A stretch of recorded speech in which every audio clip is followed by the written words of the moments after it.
And there's one other Simpsons episode I want to ask you about before we move on, and that is Homer's Phobia.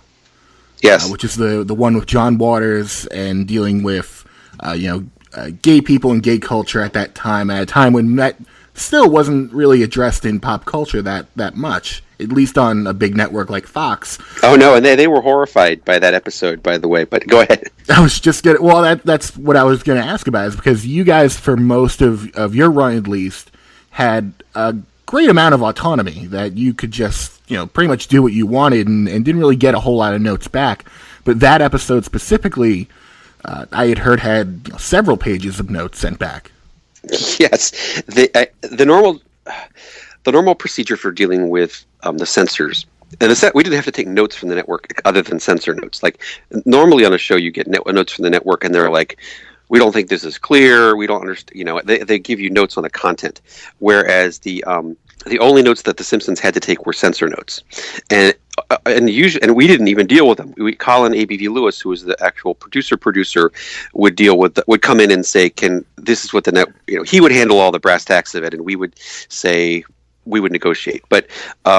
Usually there were two sentences like, please delete Homer's mention of the word ass on page 12. Please make sure that when Homer's pants fall down, we don't see, his buttocks too closely. That would be like the kind of censor notes we'd get, right? They would always be just like mild. And the thing is, we usually just ignore them because the episodes change so much in the 14 months that they're in production that usually quite often the scene that they were upset about would be gone. So there wasn't a lot of trouble in that regard. When the first draft for the Homer's Phobia episode went to the network, it came back with 2 solid typewritten pages of notes. And I mean, like, it typewritten from top to bottom on both pages, and it must have been at least 30 or 40 notes. And with the final note being, like, the topic and substance of this episode is unacceptable for broadcast.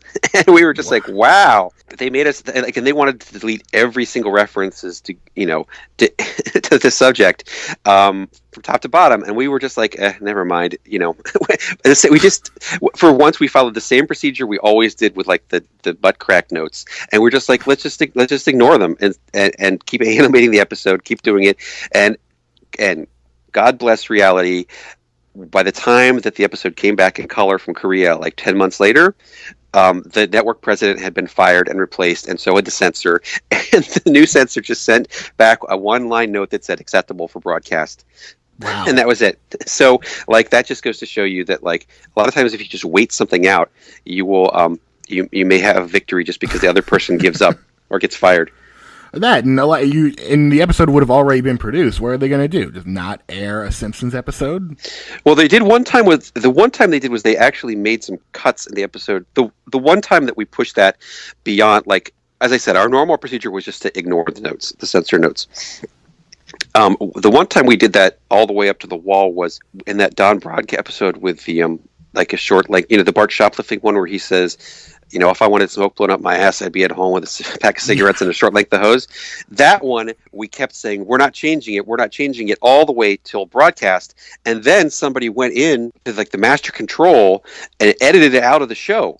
Like, it didn't actually, like, there was silence or something, or I think either the scene was gone or whatever, and they edited it out of the show without our permission, and Brooks, like, read them the riot act, and I think that was the last time they ever did that. I just like the idea of the creators of the show reading the executives the riot act. I like that turnaround. Brooks was one of the few people in the history of television who could get away with that, because, The Simpsons practically built that network, and at the time, he was doing them a huge favor by working with them. And so that was how he got that amazing deal that, like, okay, we'll do this show, but you can't ever give us any notes ever.